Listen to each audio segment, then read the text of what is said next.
The freezing wind howled through the Pines luxury glamping resort, a haven for the ultra-rich built right on the edge of a brutal, snow-covered forest. Knox, wearing a dangerously thin, torn canvas jacket, rummaged through a VIP recycling bin with numb, bleeding fingers, desperately searching for a discarded blanket. Hiding behind his leg, shivering violently in the biting cold, was his 6-year-old daughter, May. The heavy flap of a $50,000 heated dome tent suddenly zipped open. Paige, a billionaire CEO draped in pristine white mink, stepped out. Seeing the poor scavenger, her face twisted in pure disgust. Without warning, her massive bodyguard shoved Knox hard, sending him crashing into the icy snow. Paige looked down at him, casually spitting on the ground inches from his worn boots. She threw a crumpled $10 bill into the snow. "Take it and get your trash out of my sight," Paige sneered, glaring at Knox and little May. "You're polluting my air."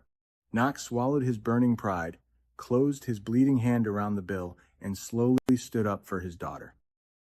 The crunch of Knox's worn-out boots against the frozen gravel was the only sound as he carried May away from the glittering lights of the billionaire's camp. They finally reached his vehicle, parked at the very edge of town, a rusted, unheated pickup truck that offered barely any protection against the brutal winter. Knox set May gently onto the torn vinyl seat. He took the heavy, slightly stained wool blanket he had managed to pull from the recycling bin and wrapped it tightly around her small, trembling shoulders. He looked down at his own hands in the dim glow of the streetlight. His knuckles were raw, split open from the biting cold, and smeared with dirt from digging through the trash. His stomach gave a hollow, painful cramp, a sharp reminder that he hadn't eaten a real meal in 2 days. But his hunger didn't matter. Nothing mattered except the little girl shivering in his truck. With the humiliating $10 bill Paige had thrown at him, Knox drove to a small, brightly lit diner on the highway. He couldn't afford 2 meals, so he bought a single, large bowl of steaming chicken noodle soup. Sitting in the cab of the truck, with the engine off to save gas, Knox carefully blew on each spoonful of the hot broth before gently feeding it to May. "Eat up, sweetheart," Knox whispered, his breath pluming in the freezing air. "It'll make you warm." May took a small sip, the color slowly returning to her pale cheeks.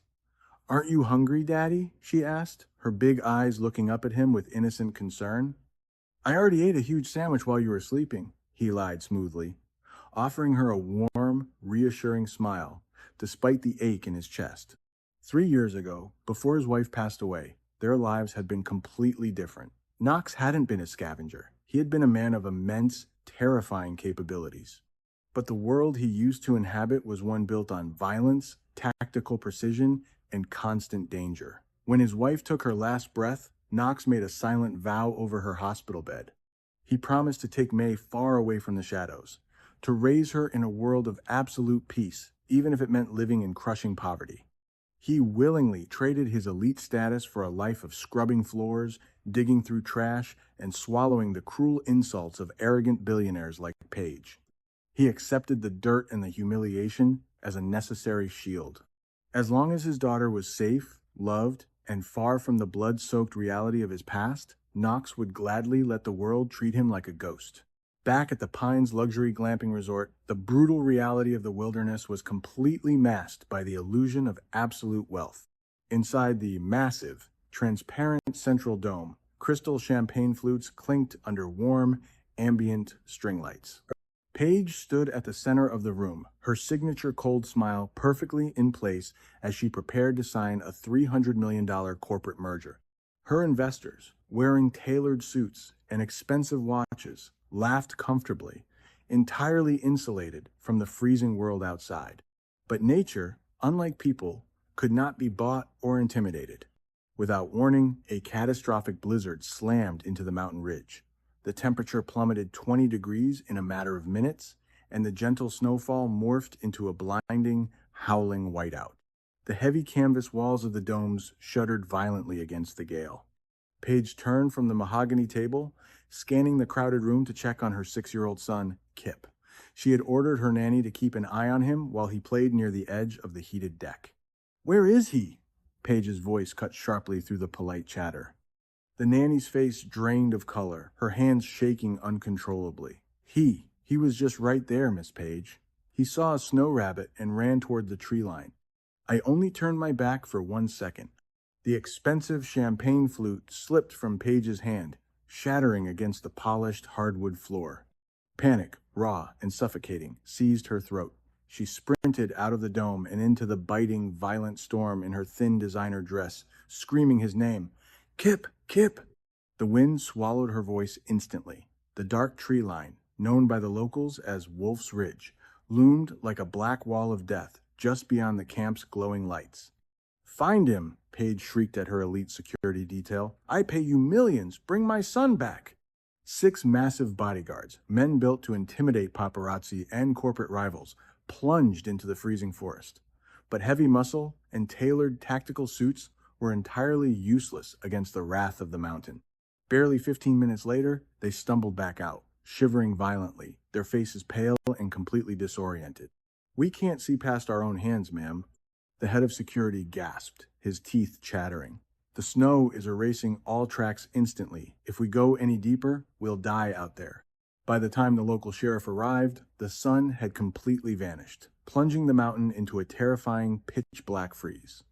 The sheriff looked at the howling forest and shook his head with grim finality. I have to ground the rescue helicopters. It's a suicide mission in this whiteout, the sheriff said, his voice heavy with pity. The temperature is dropping to -20. And Wolf's Ridge is active hunting ground for the packs. I'm so sorry, ma'am. No child can survive a night out there.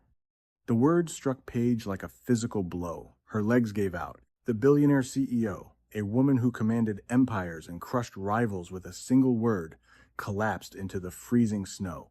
She tore at her hair, letting out an agonizing, guttural scream of pure maternal despair. Her bottomless bank accounts, her untouchable status, her multi-million-dollar contracts lying on the table inside, none of it could buy her son's life.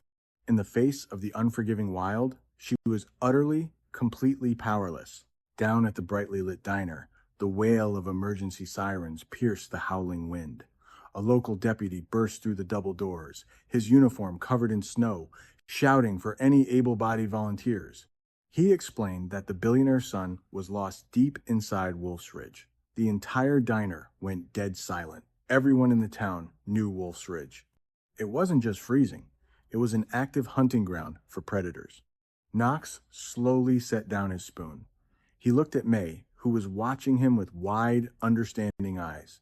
She knew that look on her father's face. He turned to the older woman running the diner counter. Keep her away from the windows, Knox said, his voice flat, dropping an octave into absolute command.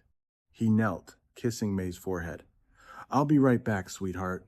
From the back of his rusted truck, Knox retrieved a solid, heavy steel tire iron. It was a crude tool, but in the hands of a man who knew the geometry of violence, it was a lethal weapon. When Knox reached the perimeter of the Pines Glamping Resort, the scene was one of total, pathetic defeat. The billionaire's massive, expensive bodyguards were huddled near the outdoor patio heaters, shivering and refusing to move. Paige was on her knees in the snow, sobbing uncontrollably as the sheriff declared the search officially grounded. Knox didn't hesitate. Wearing only his torn, paper-thin canvas jacket, he walked directly past the trembling security team. Hey, where do you think you're going, trash? The head bodyguard yelled, his teeth chattering violently. It's a death trap out there. You'll freeze in 10 minutes. Knox didn't even look at him. He simply stepped past the tree line and allowed the blinding, roaring whiteout to swallow him whole. The moment Knox entered the shadows of Wolf's Ridge, his posture completely changed. The poor, humiliated scavenger vanished. The man who replaced him moved with the terrifying, silent grace of an apex predator. The temperature was -20, and the wind felt like shattered glass against his skin, but his breathing remained slow and perfectly controlled. He was no longer a civilian. He was a ghost returning to his element. In the absolute darkness, normal men relied on flashlights that only reflected the blinding snow back into their eyes. Knox relied on instinct. He scanned the chaotic landscape for microscopic anomalies that the storm hadn't yet erased. A snapped twig on a low-hanging spruce branch, a faint, unnatural compression in a snowdrift, a single frozen thread from a child's coat snagged on a briar. He tracked the boy's erratic path through the lethal maze of the forest with impossible, terrifying precision. 30 minutes deep into the ridge, the wind was partially blocked by the dense, ancient pines. The silence here was heavy and suffocating. And then Knox heard it. A low, guttural vibration that echoed through the frozen earth. A growl. Knox moved silently through the heavy brush. In a small clearing beneath a massive oak tree, he found him. Little Kip was curled into a tight ball against the trunk, his lips completely blue, his eyes wide with paralyzing terror. Less than 10 feet away, pacing with lethal intent, were two massive, gray timber wolves. Their fangs were bared, their yellow eyes locked onto the defenseless child. They were starving, aggressive, and ready to strike. Knox tightened his grip on the heavy steel iron and stepped out of the shadows. Knox did not run. Running was prey behavior. He gripped the heavy steel tire iron with both hands, his eyes locked onto the two starving timber wolves. As the alpha male lunged forward, teeth bared, Knox swung the iron bar with devastating force, not at the wolf, but at the massive granite boulder beside him. Clang! A brilliant shower of orange sparks exploded into the darkness, accompanied by a deafening, metallic crack that echoed violently through the quiet forest. Knox stepped forward into the sparks. He expanded his chest, drawing in the freezing air, and let out a primal, terrifying roar, a sound born of pure, lethal dominance. The wolves halted instantly. Sensing the absolute absence of fear and the overwhelming predatory intent radiating from the man standing before them, the beasts flattened their ears, tucked their tails, and melted back into the shadows. The immediate threat gone, Knox dropped the tire iron and rushed to Kip. The boy was nearly unconscious, his lips blue and his breathing shallow. Without a second thought, Knox stripped off his thin, torn canvas jacket, exposing his own bare arms to the negative 20-degree wind. He wrapped the jacket tightly around the shivering child, lifting him securely against his chest. "I've got you," Knox whispered, his voice returning to the gentle tone he only ever used with May. Shielding the boy with his own body, he began the grueling trek back through the whiteout. Back at the Pines Glamping Resort, all hope had evaporated. Paige was a hollow shell, staring blindly into the unforgiving storm while the elite crowd murmured in grim silence. Then, a dark silhouette emerged from the blinding snow. Knox stepped into the glow of the patio heaters, his bare arms covered in a thick layer of frost, holding the bundle of the canvas jacket.